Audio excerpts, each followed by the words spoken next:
Kas notiek Saeimā? Tu nedrīkst būt sodīts par to, ka tev pieder nekustamais īpašums. Demokrātija arī balstās uz to, cik un kā cilvēki balso, un uz tiem pierādījumiem, bet pierādījums ir kas tikai tā vēlēšanu zīme. Jauniem pedagogiem būtu atbalsts arī un tieksme iet strādāt par pedagogu. Valstī kase ir tukša.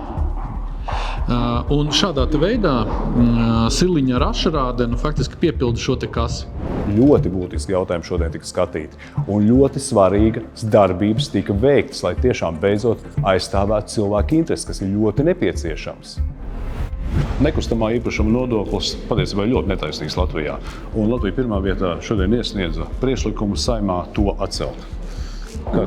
Jā, mēs izniedzām respektīvi likuma projektu, kuru atbalstīja arī ZZS par nodošanu komisijā, kur atcels nekustamā īpašuma nodokli vienīgajam mājoklim, kas faktiski ir ļoti taisnīgi.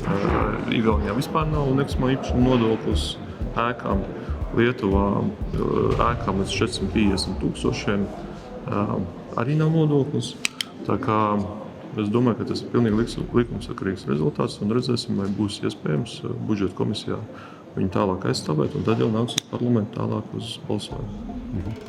Bet to mēs, piemēram, iestājamies visu laiku, jau nepārtraukti. Tas ir mūsu partijas programmā, par to mēs esam iestājušies no pirmās dienas. Es uzskatu, ka tad, kad mēs tiksim pie varas, mēs visu noņemsim, jo te ir runa tikai par fiziskām personām. Jo visā valstī nekustamā īpašuma nodoklis summā ir tikai 250 miljoni. Tas ir mazāk nekā 2% no kopējā budžeta. Jā, tas ir pašvaldībām, bet mēs varam viņiem dot iespēju no iedzīvotājiem ienākumu nodokli dot bišķiņu vairāk, lai tas kompensē. Jo cilvēkiem viņa īpašums tomēr ir svēta lieta. Tieši tā, tas ir. Tu nedrīkst būt sodīts par to, ka tev pieder nekustamais īpašums. Tieši tā. Degvielas cenas ir ārkārtīgi uzkāpušas un kāpjas laika augšā. Un šobrīd Saeima tā kā likuma par degvielas cenu ierobežošanu piedāvā, ja? Bet man šī tā likuma imitācija patiesībā kaut kāda. Māri, pilnībā tev piekrītu, tāpēc, ka tie 6 centi, ko tagad it kā te grib pielemt un nodot un komisijai izskatīt, ja cilvēki, kas brauc ar automašīnām un kuriem ir šīs degvielas uzpildes staciju kartes, viņi ļoti labi zina, ka, pieņemsim, sestdienās turpat atlaides var būt līdz 8-10 pat eiro centi par litru. Ja? Tā kā šis ir tīrākā fikcija, tas ir vienkārši darba imitācija, lai parādītu, ka valdība kaut ko dara pēc savas būtības.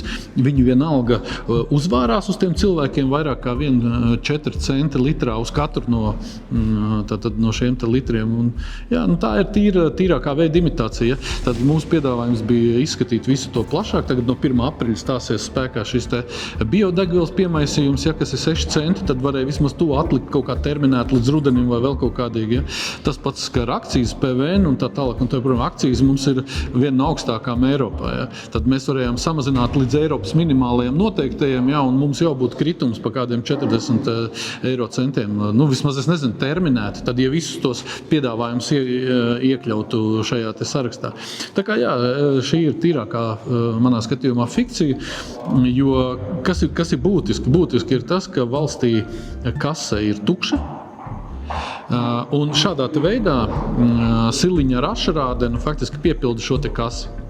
Un cilvēki zaudē, patiesībā valsts iegūst, lai iegūstu Rail Baltica. Tanī skaitā, jā.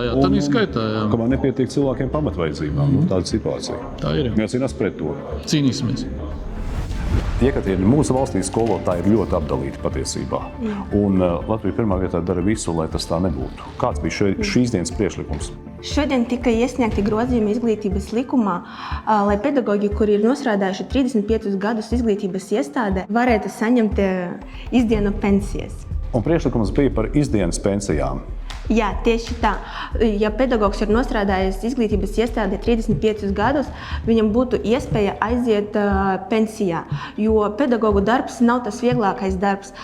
Pedagogs bieži vien izdeg, ir jāatrod pieeja katram bērnam, tāpēc šīs darbs ir viens no grūtākajiem darbiem mūsu sistēmā.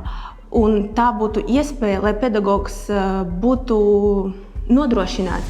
Jauniem pedagogiem būtu atbalsts arī un tieksme iet strādāt par pedagogu. Šobrīd tiešām trūkst skolotāju, šobrīd trūkst pedagogu Latvijā, un šī būtu viena no ļoti svarīgām motivācijām, lai šie pedagogi gribētu, vispār cilvēki gribētu būt pedagogi, un arī lai paši pedagogi, esot pedagogi, saņemtu tiešām nopietnu normālu valsts atbalstu. Kā tas bija starp citu 90. gados ātrāk, tas bija tā. Un tas arī būtu attīstība arī ilgspējībā, ja profesija attīstās, ja ir kaut kādi atbalsti, tad arī, kā jūs arī teicāt, jaunieši gribēs iet mācīties un attīstīt šo profesiju strādājot ar bērniem. Kāds bija rezultāts? Kā Saeima?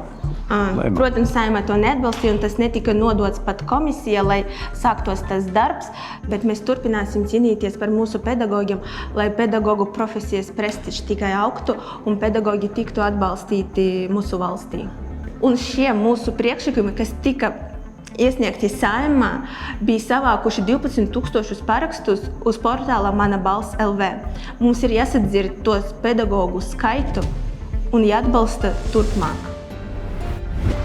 Vēlēšanas ir ārkārtīgi būtiskas. Patiesībā vēlēšanas ir ļoti svarīgas, lai tauta tiešām redzētu, ka vēlēšanas ir caurspīdīgas, ka vēlēšanas notiek godīgi. Un šobrīd Saeima nolēma, ka vēlēšanas būs manuāli, tiks skaitīts manuāli. Ja? Un Latvija pirmā vietā priekšlikums ir, ka vēlēšanām ir jāsaglabā biļetēni tomēr uz ilgāku laika periodu nekā tas šobrīd notiek. Kā, šobrīd tas ir tikai 10 dienas tiek uzglabāts, un mēs piedāvājam uzglabāt pusgadu, jo tas ir ļoti svarīgi. Un, teiksim, šādos apstākļos, kādas mēs tagad esam ar to visu korupcijas skandālu, ir tīpaši svarīgi, jo citās valstīs šīs procesi ir ilgāk, teiksim, gan līdz gadam, bet mums tikai 10 dienas. Mēs nevaram pierādīt arī pēc tam, ja ir kaut kāds strīds, pēc 10 dienām mēs nevaram pierādīt, vai bija tā vai citādāk.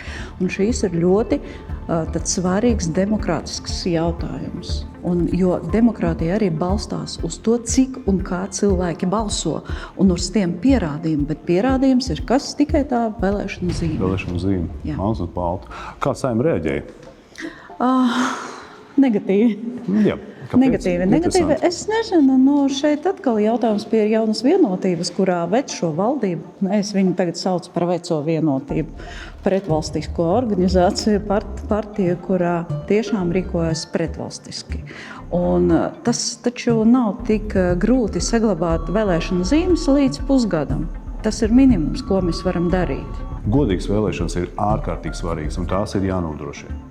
Jā, vēlēšanas mums nedrīkst attiekties pret tiem tā zemiski, jo tas ir pirmais un svarīgākais, kas ir mūsu valsti, lai cilvēki varētu atnākt un nobalsot par savām pārstāvjiem Saeimā vai pašvaldībā. Un šajā gadījumā tas ir stabs, uz ko balstās visa demokrātija. Un cilvēku izvēle ir noteikti jāņem vērā, un šī izvēle nevajadzētu būt nekādiem šķēršļiem, arī šo izvēli dokumentāli saglabāt. Un pēc laika pierādīt arī to, ka cilvēki par ko un kad nobalsoja. Un vēlēšanas ir ārkārtīgi būtisks. Vēlēšanas ir tautas gribas izteikšana, un tām jābūt noteikti godīgām un caurspīdīgām. Jā, laiks iet un digitalizācija un tā tālāk, un mēs redzējām, kas notiek ar pagājušām vēlēšanām. It kā digitalizēja, it kā gribēja, lai viss tiek skenēts un sistēma nobruka. Tagad ir noticis tas, ka Saeima šajā sēdē pieņēma lēmumu, ka tiks skaitīts balss ar rokām manuāli, kas ir ļoti labi patiesībā.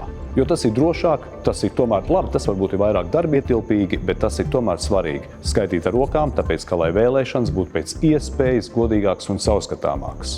Un ir ļoti svarīgi, lai tiktu atcelts beidzot netaisnīgais nekustamā īpašuma nodoklis. Jo cilvēkam nevajag uzlikt sodu par to, ka viņam pieder nekustamais īpašums, kas viņam pieder. Kāpēc par to jāliek nekustamā īpašuma nodoklis? Mēs turpinām strādāt. Rakstiet komentārus, izsakiet savas domas, dalieties šo informāciju.